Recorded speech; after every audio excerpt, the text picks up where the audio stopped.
are we really witnessing, Dr. Harper? A lot of people, I think, are not understanding the significance of this. And they're asking the question, why go after universities? Why go after educational institutions? Why go after schools? Help us understand why schools, universities, and education are being targeted.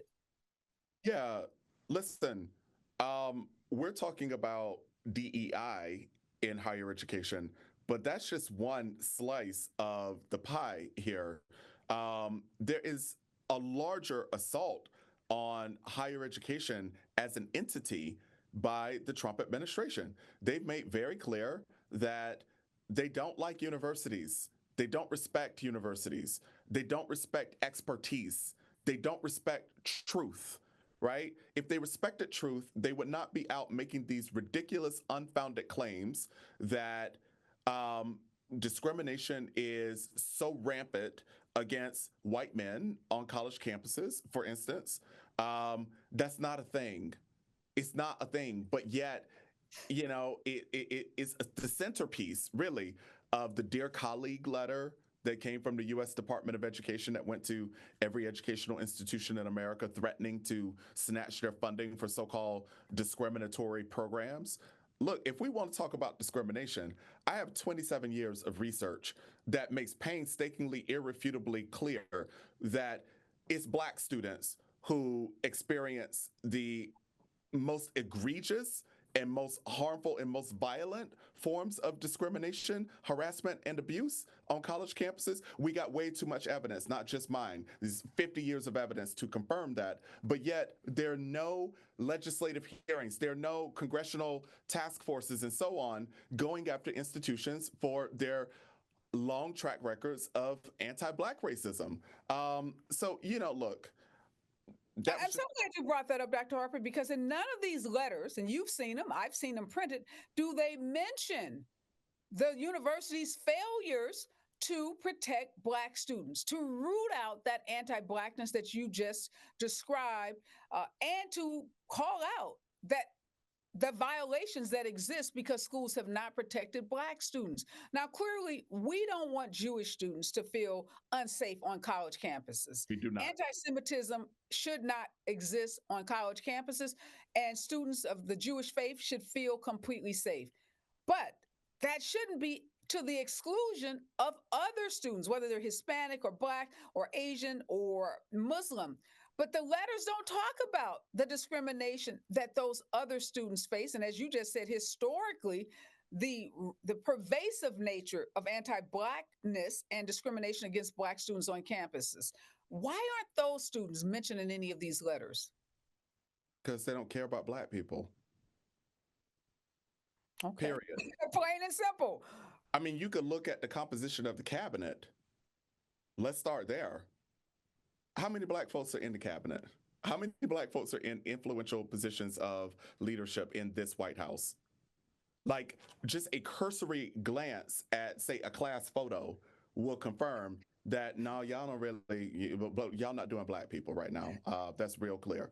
Um, that's it, right? That's it's not complicated, but we need to call it out because if you look online and you look at some of the comments that are typically made, people aren't being honest. The analysis does not go to the heart of it in the way that you just did. And we can't lose sight of that. And we've got to keep calling it out every opportunity we get. Here's another question I have. Having sat at Harvard Law School for 3 years, having sat for 4 years at the University of Chicago, again, prestigious university, I didn't see all of these poor Black, brown Democrats like me. I saw a lot of wealthy white kids in the seats next to me. Many of them were conservative, many of them were Republicans. Are we saying, is the Trump administration and the MAGA crowd saying they're ready to give up all of their Harvard, Yale, Brown, Ivy League seats to Black and brown folks because they have such disdain, as Elise Stefanik talks about, for these Ivy League institutions? Is that what they're really saying? Is that their little kids aren't going to grow up to go to Harvard? If you look at Wall Street, all the bros at most of those Wall Street firms, Harvard Business School, Wharton Business School, some of the top institutions in the country. Are they giving all of that up? Yeah, look, as you know, I am a researcher and I really, really value data and evidence.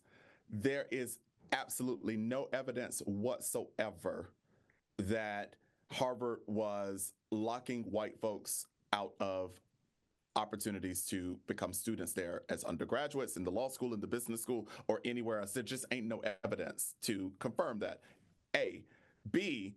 There is no evidence whatsoever that the curriculum there or any place else in American higher education has become so radically woke that it is unrecognizable.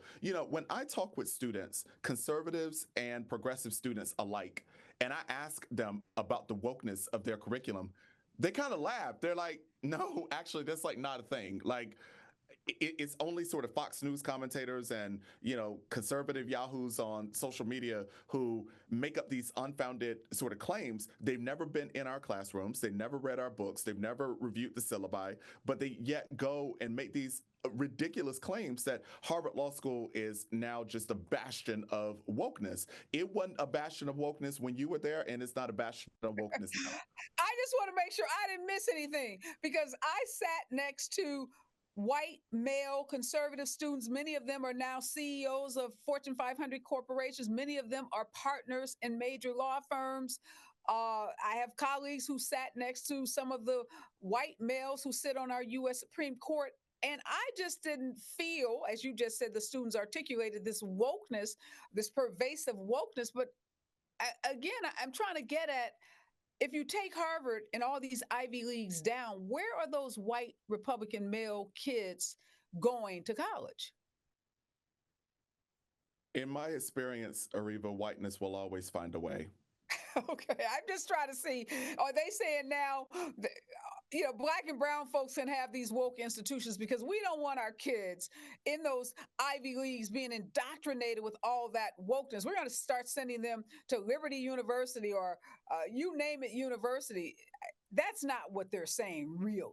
No, this raises for me two questions about the resistance and where it is and where it isn't. I have been plagued with this nagging question for at least a month now. Areva, as you likely know, I spent a decade as a faculty member at the University of Pennsylvania, which is also in the Ivy League. And, during my 10 years as a professor at Penn, for better or worse, I often saw that the Ivies move together, that when one of them does something, the other tends to follow suit, especially if that other is Harvard, Yale, or Princeton. The others tend to fall in line, at times even copy and paste, right?